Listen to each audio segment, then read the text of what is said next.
We are going to call to order the March Elk Creek Fire Protection District Board of Directors meeting. We'll call it to order at 6:03. And if you would, please join me in the Pledge of Allegiance. I pledge allegiance to the flag of the United States of America and to the republic for which it stands, one nation, under God, indivisible, with liberty and justice for all. Thank you all. And if you wouldn't mind, please remain standing. We're going to have a moment of silence for our fallen firefighters. And PIO Urban is going to read those names. So it was another rough month since our last meeting. There's been 18 additional deaths of our firefighter brothers and sisters, bringing the total to 44 for the year. On February 22nd, Lloyd McAllister, 57 years old, of occupational cancer, South Kitsap, Washington. On February 24th, John Blackwell II, 52 years old, occupational cancer, New Orleans, Louisiana. On February 28th, Curtis W. Parker, 56 years old, from occupational cancer, Kansas City, Missouri. On March 2nd, Jeremy Watkins, 49 years old, occupational cancer, Dearborn, Michigan. Also March 2nd, Malcolm Kortner, 42 years old, occupational cancer, Des Moines, Iowa. March 3rd, Terry Wayne Dykes, 58 years old, on the fire ground, suffered head trauma from a fall during a wildland fire, Etta, Mississippi. March 3rd, Daniel E. Kokorin, 57 years old, from occupational cancer, South Walton, Florida. March 3rd, Michael Winze, 51 years old, died of unknown causes. He was found unresponsive in headquarters, New Orleans. March 5th, Christopher Rothmeyer, 27 years old, from a motor vehicle accident while responding to an incident, New London, North Carolina. Thomas Menandio, 32 years old, occupational cancer, Ventura County, California. March 8th, Vernon Collette, from a medical emergency. He had a heart attack while on the scene of a fire, Warrensburg, Missouri. David Burritt, 60 years old, occupational cancer, Columbus, Nebraska. Don Hev Kaler, 66, from an unknown cause. He collapsed on the station floor while getting ready to respond to a call, Ridgeville, Indiana. March 10th, Donald R. Kamerick, 64 years old, medical emergency. He had an MI after fighting a wildland fire, a heart attack, Pilot Grove, Missouri. Kelly Hopkins, 63, of occupational cancer, Scranton, Pennsylvania. On 3/16, Casey King, 43 years old, occupational cancer, Garland, Texas. On March 16th, William Guston, 70 years old. He died from suicide from PTS-related illness, Metropolitan Dade County, Florida. And on March 17th, Anthony Gansler, 41 years old, of a medical emergency, Fremont, California. Chief, if you would.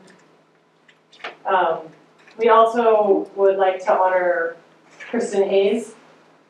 Kristen Hayes is the Community Risk Reduction Specialist for Frederick Firestone Fire District, which is right down the road from us. She actually worked at multiple fire stations before coming to Frederick Firestone. She was, from my understanding, did many great things for risk reduction in the entire state of Colorado. She was 38 years old, mother of 4 children, and Kristen went into the hospital on a Friday night with some hip pain, was diagnosed with leukemia, and died by Monday morning. So her loss has been felt greatly amongst the local districts as well. Thank you for your time about it. Please join me in just a little bit longer moment of silence to honor these fallen firefighters.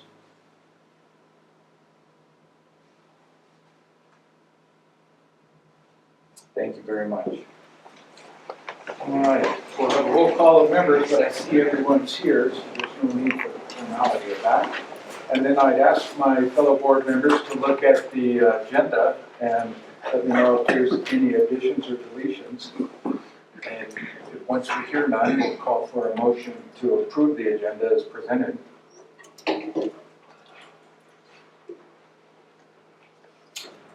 Everybody okay with the agenda? I make a motion to approve the agenda as presented. Motion by Director Baker, is there a second? Second. Second by Director Woods. Any discussion on approving the agenda? Hearing none, all in favor? Aye. Okay, that motion carries. It is an affirmative by all four. All right, well, that leads us straight into the public comment period. Ms. Barber, you, thank you. Thank you very much. All right, Mr. Whitehead, would you like to start us off?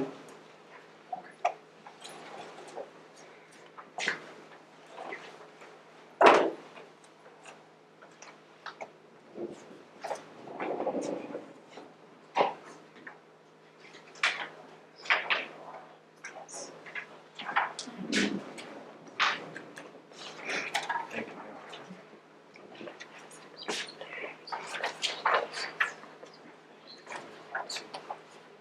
Just a reminder, you have 3 minutes. I will give you an alert at 1 minute.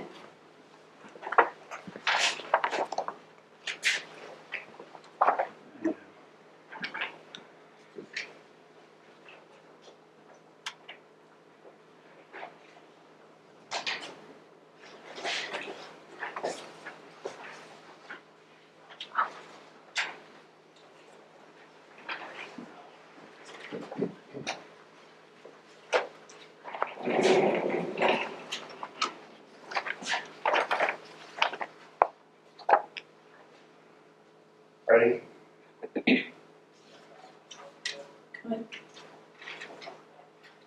Elk Creek Fire Protection District is engaged in electioneering and posts on the social media site next door regarding campaign issues in the election of board members on May the 6th.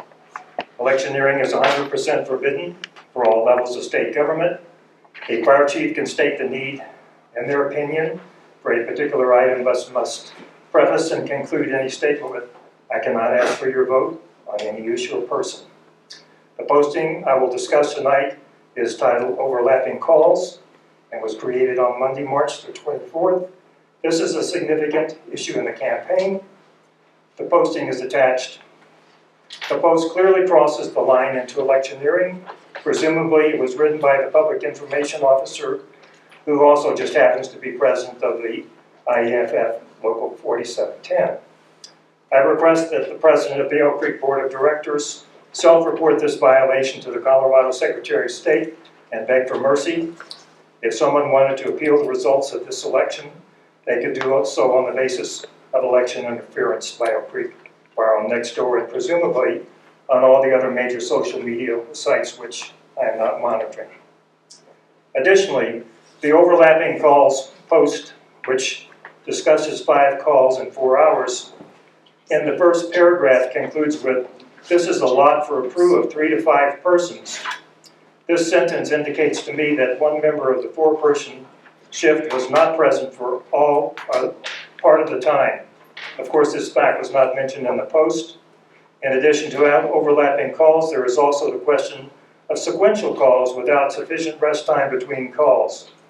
The union shifts work 48 hours, 96 off. The union likes this arrangement as it gives 4-day weekends, but how many times have they found themselves too exhausted deep into a 48-hour shift to respond safely? It is important for the health and safety of the firefighters and for the safety of the public that a 24-hour shift be instituted. Thank you very much. Thank you, Mr. Whitehead. That'll lead us to Mr. Leo. My name is Al Leo, 19293 Solar Ranch Road, Conifer. Live in the Elk Creek Fire Protection District. I appreciate the opportunity to address this board. I'm here tonight being a broken record because we face the same problem, the continuing obstruction of the evolution of Elk Creek into Conifer Fire. Conifer and the surrounding areas are experiencing growth and change. These changes are placing demands on Elk Creek Fire that must be addressed to ensure residents of Conifer have the fire, EMS, and wildland services they need and deserve. This is about enhancements to life-saving services for all residents being obstructed by a board member. This is unacceptable. I applaud Chief Ware, Chief Rogers, Chief Sherlaw, and the 4 board members that voted yes in this boardroom, and the 13 of 15 board members overall who have the courage to address change and urge them to continue to work for the evolution of Elk Creek Fire into what the community needs and deserves. Change isn't easy. Lots has been written about change. You know, Heraclitus, the only constant in life is change. Socrates, the secret of change is to focus all your energy not on fighting the old, but on building the new. If I've lived here for 25 years, I might not want to see the changes that are happening right now either. I get it. But change is inevitable. It's going to happen. The question is, how do we respond? And how do we shape our future? Elk Creek has honored its past. Let's prepare and evolve for the future. Kind of goes back to Socrates again. You're not losing something, you're gaining. 6 additional people that we know will respond, and that we know can respond faster because they're responding from stations. They're not driving from home to where the apparatus is to the incident. There's also $3 million in reserves from Conifer Fire, which creates an overall larger budget, all focused on life-saving services. The other FPD call volumes are lower, so they're effectively covering our increased demands. To successfully evolve the Elk Creek Fire Protection District, this board must speak with one voice, and I urge it to do so. Life and death services with taxpayer money. This is serious stuff. The board is responsible for financial oversight of that taxpayer money to ensure the fire district has what it takes to provide life-saving emergency services. Constructive tension among the board, hard questions, hard answers, all fair ball. Obstruction, no. Kick it around, come to a decision, and then work towards that decision together, no matter how you voted. Let's work together for the benefit of Conifer. Thank you very much. Thank you, sir. Ms. Wagner.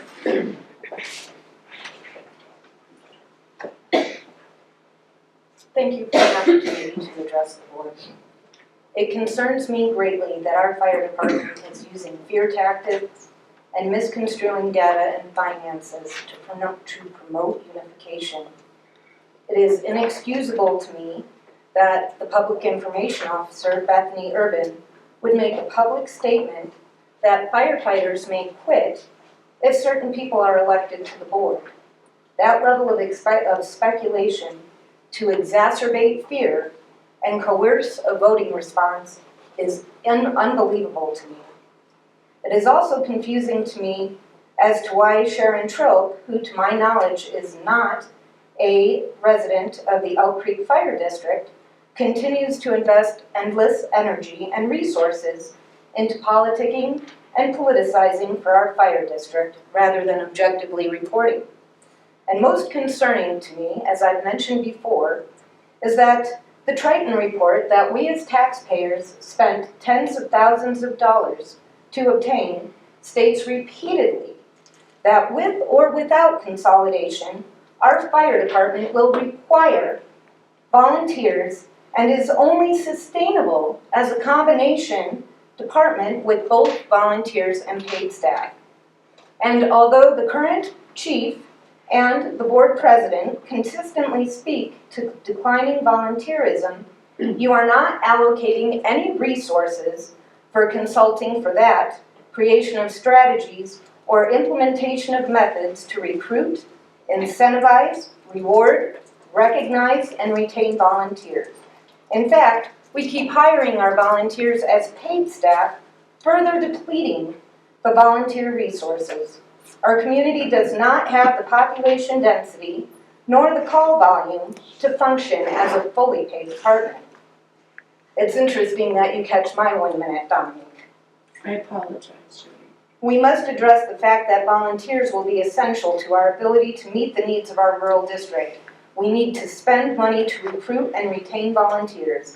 Does that mean paid health care for volunteers? Maybe so. Nonetheless, we need to determine how to accomplish a robust and retained volunteer base.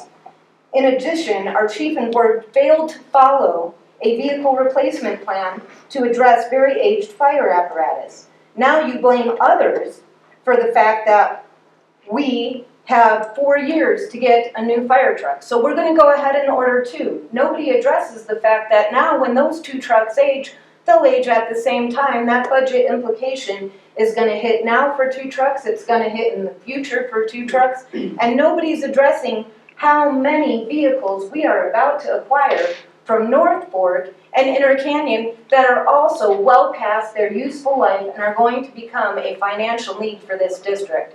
You have not put the budget numbers to this 12 mil levy to show us how are we going to pay for these stations. Just the manpower alone, in my math, exceeds $8 million a year.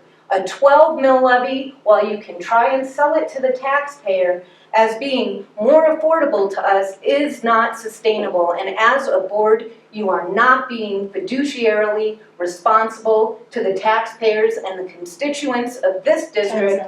And we need new fresh eyes on the fiscal responsibility of this board that are not paid to be used. I don't know if your last, I can't read the last name, is it Caldera? Goldman. Oh, okay, I'm so sorry. Yeah, Right. thank you, Mr. Goldman. I'm gonna take a seat. I flew in here to speak to you guys. I live at 2290 Nova Road in Pine. But I also have a residence in Los Angeles. And where, I'm sorry. Los Angeles. My son's school burnt down. My wife's job burnt down. My dear friend's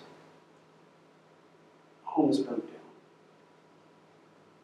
When it comes to the resources of the fire department, I think we have to trust in the experts that have the word firefighter at the end of their name.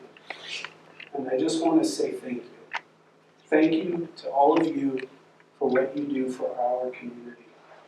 I find it extraordinarily wonderful.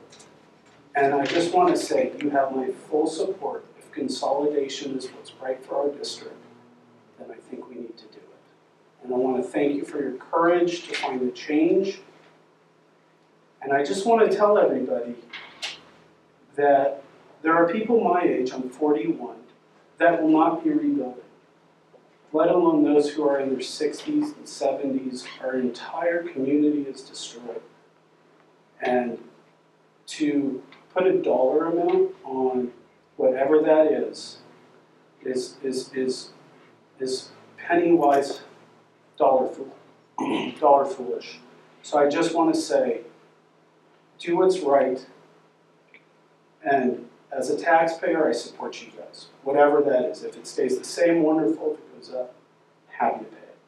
So I just want to let you all know that. That's it. Thank you, Mr. Thank you. Goldman. Thank you for your service, everyone. Thank you, Mr. Goldman. I'll leave this from Mr. Cox.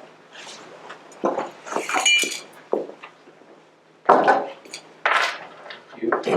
I too am going to sit, though my excuse is that I'm old.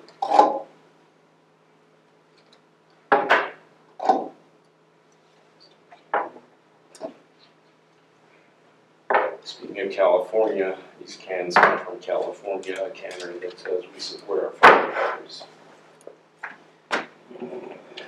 Okay. You expect, so I can't speak.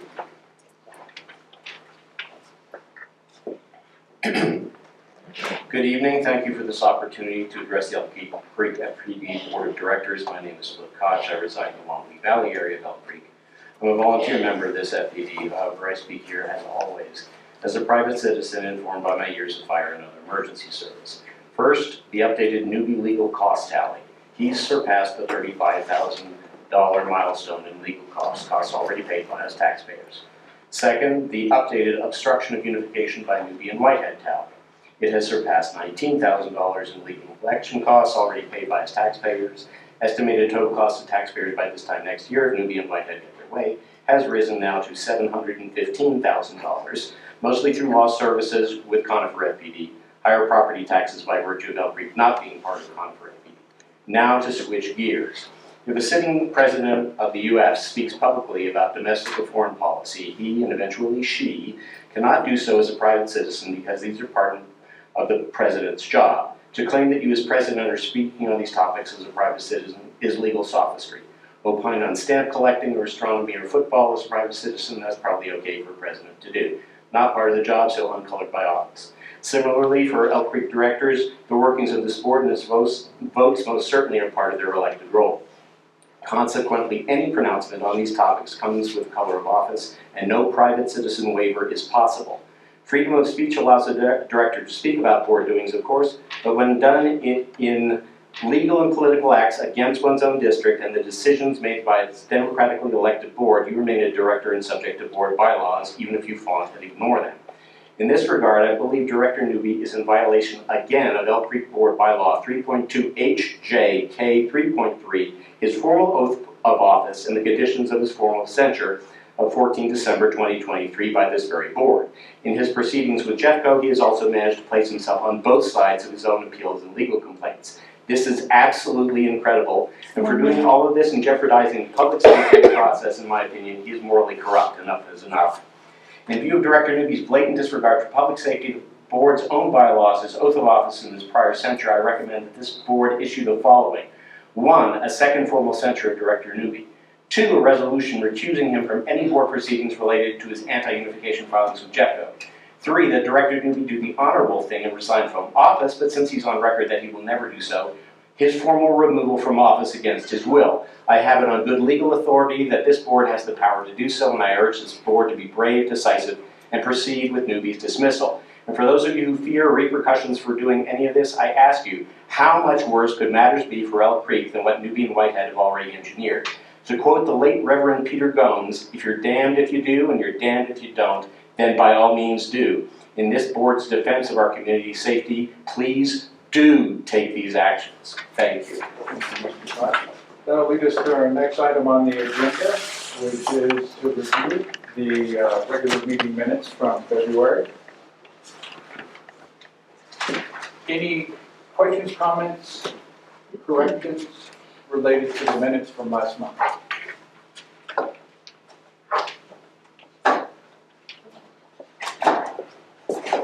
I move that we approve the minutes as presented for February. I give the motion to approve the minutes. Is there a second? Second by Director Woods. Any discussion on the motion? Any discussion on the motion? Last time. Hearing none. Motion was made to approve the February 27, 2025 Elk Creek Fire Protection District regular board meeting minutes. All in favor? Aye. Aye. Abstain. I wasn't here. Excellent. And I didn't hear you. I said aye. Okay, perfect. All right, that motion carries. Which leads us to our financial matters. Treasurer Woods, would you like to lead us off? Sure.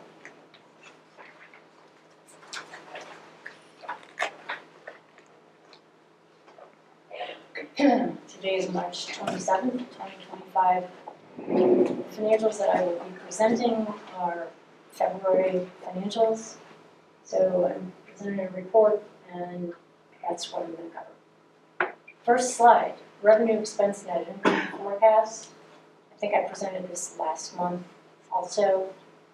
We have a forecast of revenue of $7,533,076. I have an expense forecast of $7,443,742 and a net income forecast of $89,334. At this point, that is a forecast. Next slide.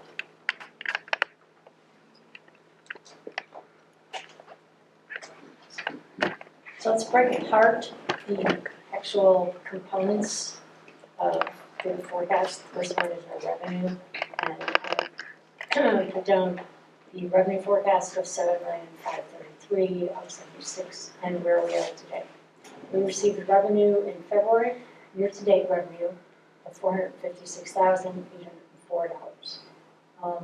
The forecast for February, year-to-date, $223,037. So property taxes are the bulk of that number, and we'll see that on a later slide. Ownership taxes are $53,000 of that number. Interest income, still good interest income at $48,000. Ambulance net revenue of $29,000. In that number are mitigation grants of $173,000. We need to qualify that in that revenue number is a pass-through. We are the administrator of this particular grant program, so there are requisite expenses associated with that. Most of that revenue we don't keep. The bulk of it we don't keep. Next slide. Expense forecast. Let's talk about forecast versus where we are actually. We are at a forecast year-to-date February of $879,789. Several points to be made about the $1,170,776. Workers' comp insurance came in about $35,000 over budget. That is not a number that we have any wiggle room on. It's just the number that is. Good number. Grant expenditures to offset the revenue, $127,000. It takes us time to prepare the paperwork for grants. Simple. SURF expenses related to 2024 fires but not paid until 2025 of $21,000. So those are the bulk of the numbers that make up the actuals. Next slide. Let's talk about net income.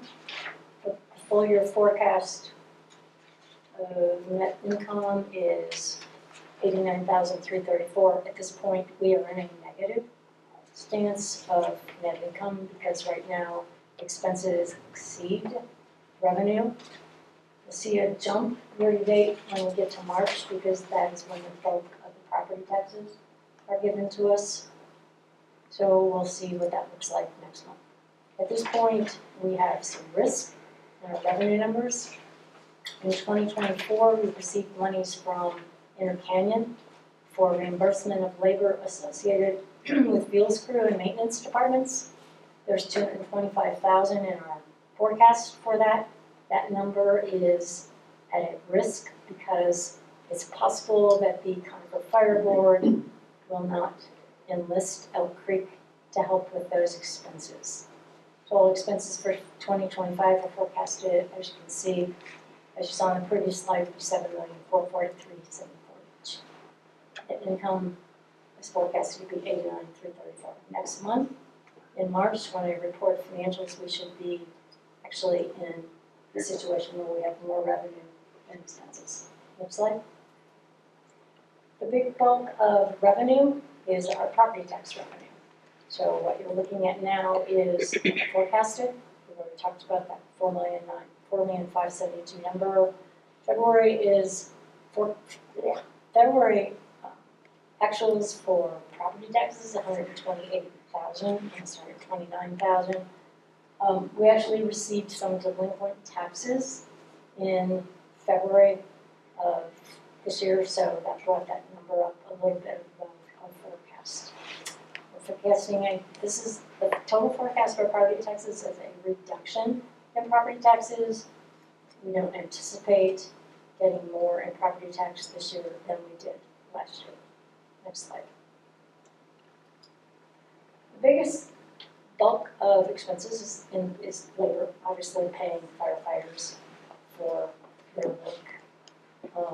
At this point, without SURF is for the out of district firefighting, and we get reimbursed from the state for SURF. So I will present labor without SURF and then SURF separately. So net of SURF forecasted is $3,528,302. Current year-to-date labor is $663,663, a lot of sixes. Year-to-date forecast at this point is the 515, 631. Those are numbers we'll be looking at. Next slide. Surf labor, which we get reimbursed for. Forecast for surf labor is $1,067,63. Actual surf year-to-date labor in the month of February is $15,497. That represents time cards that were turned in on fires from 2024, but we don't include that in 2024 because the expenses were actually booked in 2025. Next slide. Surf reimbursement. The submitted number is the $2,137,982. That is what was submitted in 2024. That number hasn't changed because we're in 2025. So year-to-date surf in 2024 was the million, whatever that number is, $1,471,331. Again, that number didn't change. The number that is changing and that has changed is the number that we have received for reimbursement year-to-date in February 2025 for 2024 fires. We have received $1,376,495. So we're up from where we were last month by about $120,000. We remain with $761,487 of reimbursement that has still not come in. As noted in the previous reporting, the $2,137,982 was almost twice what out-of-district revenue was for 2022 and 2023. So 2024 was a big year for fires. The biggest fire in our area was obviously the Corey fire. And there were a lot of people working on that fire from our district. Next slide. For the month of February, it's in your board packet. Expenses for the month of February, $526,455. So I'm making a motion to approve the February expenses of $526,455. Is there a second on Treasurer Wood's motion to Second. approve the ledger? Oh, well, Melissa hasn't been here. Sorry. We have 2 seconds. She's leaving. 2 seconds. Big rush. All right, any discussion on the motion to approve the city's ledger? Any discussion? Director Pixel. Yes, sir. So, I don't know, Sharon, can you explain, I'm looking at the check register. There's a check paid out to Community Wildfire Planning Center. Almost 40,000. What was that for? Can you speak to that, please? Yeah, yes, that's the co-op grant for the affected Deletions working with Jeff. So that's the pass-through for their CWPP. Community Wildfire Partners is working on their CWPP, a lot of their planning. So we get the money and then we pay it out. We, yeah, basically it's just pass-through, yeah, then we receive money for DPS. How about the 106,000 for Jeff for open space? Same. Same thing. Yeah, so you'll notice there'll be revenues coming in to offset all of this. Okay, gotcha. And then, I didn't understand this line down here, it says personnel reimbursement, doesn't have a name, that's 30 grand. Oh, yeah, I believe, without looking at the checks, that's the volunteer stipends that we do every year. So the volunteers are paid, we budget X amount of dollars for participation, and on our point system, the volunteers are awarded a certain amount of money based on that. So that's, if you saw the EMS and fire volunteer stipend in the budget. So this is a once a year Yeah. payment? Yep. Okay. Yeah, so it basically, that also includes some of the personnel reimbursements, some of the travel and everything else, but the bulk of that, I believe $25,000 is the volunteer stipend. If I'm correct, Chief. That's just, that's the offset that we use since we're no longer contributing to the PPA for our volunteers? Yep. Do you remember that discussion? Yep. All right, so there was a motion made to approve the Sage financial ledger expenses recorded for February 2025 for $526,455. All in favor? Aye. All right, that motion carries. That leads us to the chief's report. Chief? All right. Last fall, Elk Creek completed a strategic plan. The plan was a collaboration of volunteer and career staff, as well as members of the community.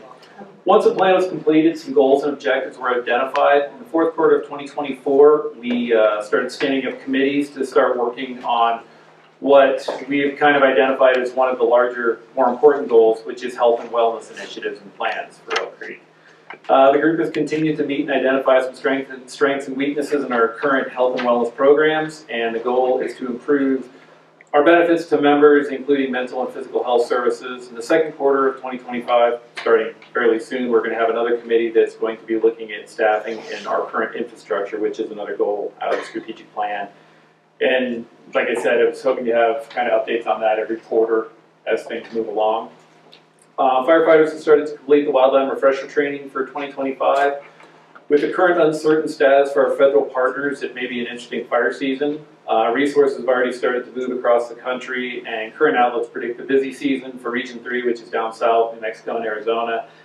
And then some of the predictions, our fire season will probably start, end of June, somewhere around there.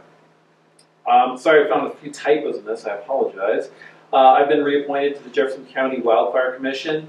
The group is made up of a cross-section stakeholders in the community consisting of planning and zoning, open space, a number of county officials, fire departments, law enforcement, as well as residents. The goal is to identify challenges within the county surrounding the wildland-urban interface and how to work through them.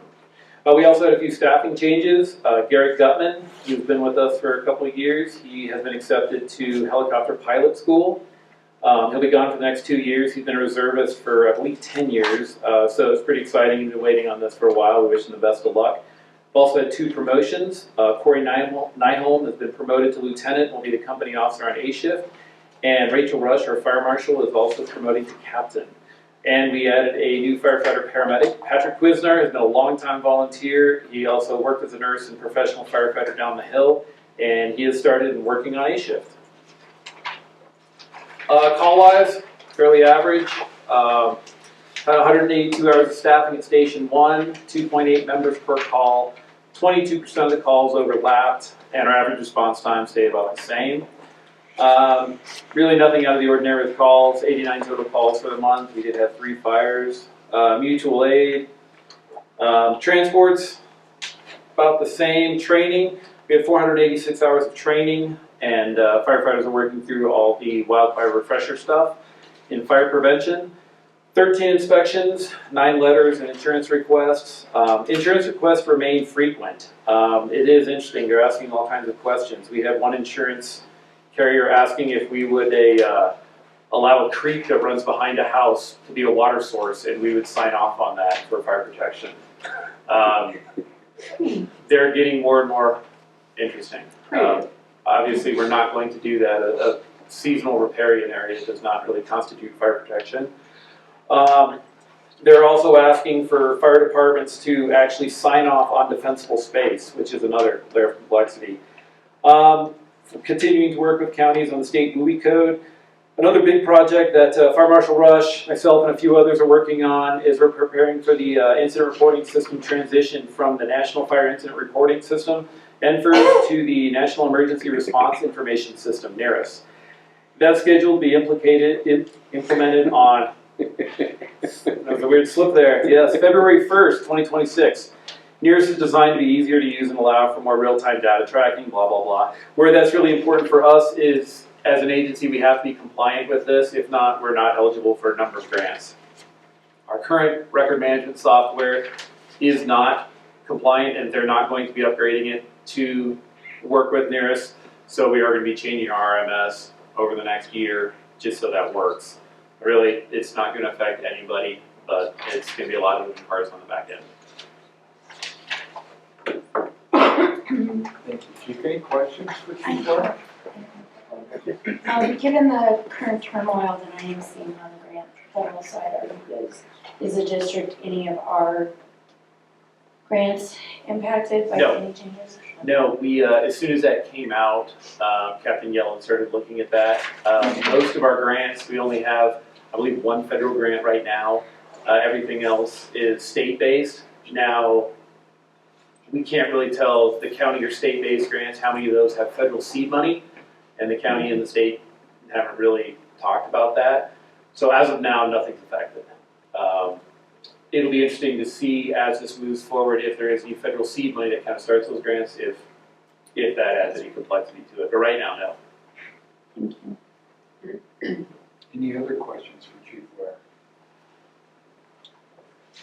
None? All right, we'll move to our next item on the agenda, and that's old business. Chief, it was requested that we get an update on unification by Director Woods. Unification is essentially status quo. We did see that the commissioners were briefed on the appeal process at the executive session on, I think it was Tuesday. And I think, looking at the time frame, I believe they have 21 days for consideration, so then after that, they'll schedule their hearing on it. That's about all there is that is applicable to us. Firefighters is still moving forward with all of their projects, but that's about the only component. Any other questions related to unification? All right. The next item under old business is Chief Ware's contract. We have had this for well over a year, and this was brought to my attention by Director Devaney that we didn't complete the process when the contract was presented to us last year. Somewhat sidetracked. Did you want to go further into? Yeah, I would like to make an apology, a personal apology to you, Jake. When we held our executive session in June and a subsequent vote for your salary, somehow we got distracted and did not finalize the contract that we had worked on. So the document the board has before it is updated to 2025 standards. There is an appendices that includes both metrics of evaluation, an actual evaluation form, and an increase in line with the contract that was originally presented and corresponding to what the rest of the district was given in March of this year. So I would like to make a motion that we approve the contract as presented for Chief Ware. There's been a motion made. Is there a second? I'll second that motion. Okay, we have a motion and a second. Is there discussion? Any discussion? Yeah, I have Yes, sir. a statement that I want to read into the record. And it is as follows: after reviewing this employment agreement, I find that proper legal and personnel review processes were not followed. Therefore, adoption of the agreement would not be in the best interest of the district. What legal review are you referencing to this contract was? I'll just leave it at that. No, okay. Just- As a note. Just for the record. Well, for the record, the contract was reviewed by our district attorney. Yeah. And But who- for the but record, who knew that? the entire board. Nobody. That's my point. Okay. Just for the record, since that seems to be the issue. Do you, Chuck, want to read the email I sent you summarizing all the dates? No, that won't be necessary. Oh, but I think This it is isn't- necessary. This isn't the right venue. Oh. There will come a time when we will get to the right venue, and then we'll talk about it. Okay, well, I would like to read in for the record how this contract proceeded. August 10th, Director Woods and I were appointed to a subcommittee to review, August 10th, 2023. We're appointed to a subcommittee to review the current contract for Chief Ware. January 25th, 2024, it was reported to the board that we were working with the ECFPD, HR, and staff to update it in line with the ECFPD standards, i.e. the employee manual. And this is noted in the January 25th minutes, Section 8, subsection A, which you approved. February 22nd, Sharon and I. Let her finish. I object, nope. wait a minute. No. I did not approve Both of anything. you, Stop. real quick, there's no objections. You talked, my turn. Yeah, no. That's fine. We can pull the minutes. But Sharon and I you can't say on that I February, approved it okay, because I did won't not. say it. Good, don't say it. February 22nd, 2024, Sharon and I confirmed finalization of the draft during the meeting.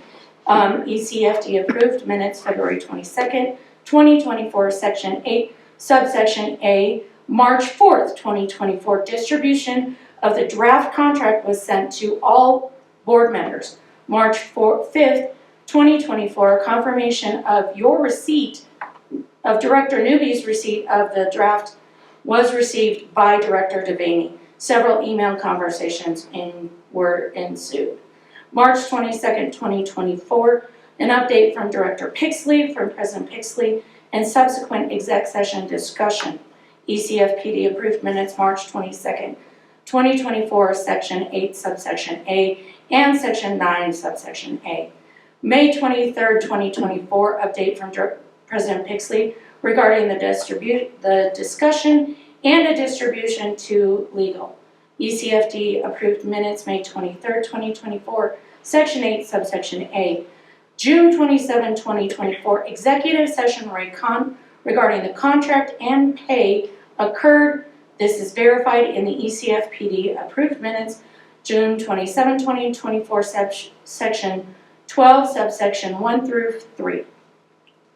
So that was that's not in the approved minutes. by the board at large, and this contract has, What was not State- approved by the board at large? the contract was not approved by the board at large. No action was taken to approve this contract or a former contract, and it has lied fallow since May, since the special meeting in May. It has lied fallow, and Which is why I'm It- bringing it it- forward. yeah, but it was never brought to the board either in special session or in any other form. It was dumped on us last week, fully formed, and that's improper. It's illegal, and the district is in jeopardy because of that, because of your actions. I'll take my chances. Well, okay. I remember in the executive session, as a point of information, I remember in the executive session that we did discuss the contract. We discussed a number of things. We came out of executive session with the contract, which was then presented. We just never moved forward with it. We And I would ask my board- I dispute that. We did not come out of executive session with a contract that was approved by this board. That's for the record. That's what happened. You're absolutely right. We did not approve his contract in June, which is why I'm presenting it now. Yeah, but We again, can approve the contract. it was never approved. It was dumped on by us by email, and it has not been reviewed properly. But who, help me understand. It has- Who- Come on, Greg. It hasn't been approved by this board. Well, It that's the hasn't been motion being made. reviewed, and it has not been approved. You call the question. Okay, the question has been called to approve the chief's contract as presented. There was an appropriate second. We've had discussion on a motion, and the question's been called. All in favor to approve the chief's contract as presented? Aye. Against? No, All right, that motion carries. Wait, I want to make sure I understand. That was a no, you don't approve it, or no, you, No, I do not approve it. so you're a nay. All right, that leads us to the I'm next a no. item on the agenda. We're going I've to got go it noted. to new business. This is Local 4710's MOU. We've all had a chance to evaluate it. I would entertain a motion to approve the MOU presented by Local 4710 so that we might go into discussion if it's necessary. Is there a motion? Yes, so A moved. motion? Sorry. Is there a second? A second by Director Baker. All right, so we have the MOU in front of us. We've had it for a week to analyze. Is there any discussion on the motion being made to approve the MOU for Local 4710? I have no comments. Any discussion? Any discussion? Yeah. Again, for the record, after reviewing this MOU between Elk Creek FPD and IAFF Local 4710, I find that proper legal processes, again, were not followed.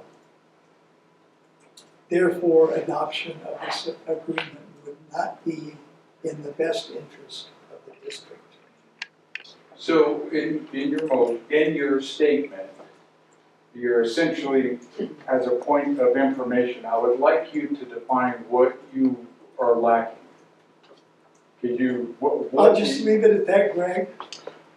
All right? Leave it It's at for that. the record.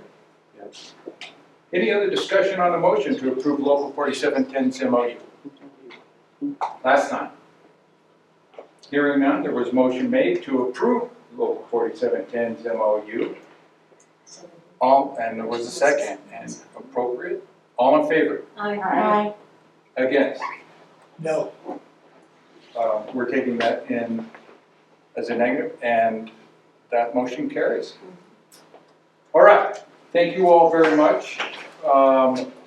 It is 6:55, and I will call for a motion to adjourn. Motion to adjourn. Director Wood, second. Second.